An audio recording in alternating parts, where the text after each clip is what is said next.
One of the very first movies I ever did was Clueless. It was the second movie I ever did, and I had an on-screen kiss in that, and I remember that. I'm trying to think, I was on a show called Sisters, and I think maybe I had one there. That might have been my first, but yeah, they're awkward and strange things to do. It's like, hi, nice to meet you. All right, now we're supposed to kiss. I think his name was like Rex. No, not Rex. He was a bad guy. He had dark hair.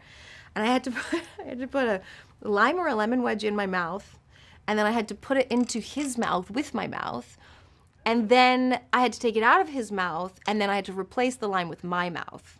That was my first day ever on a film set as an extra.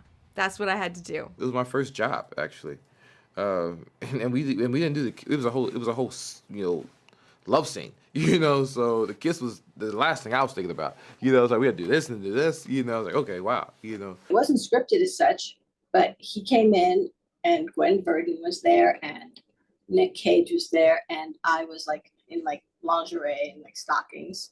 And it was my first time, and Francis Ford Coppola was directing it. And Richard Gere comes up to my face and he holds my face and he congratulates me, basically, kisses me smack on the mouth. And I was like, oh. The first thing about kisses is it's not quite what you think it's like, because there's the light coming down and you can't shade the person this way, and it turns out to be a little more technical than you ever had anticipated.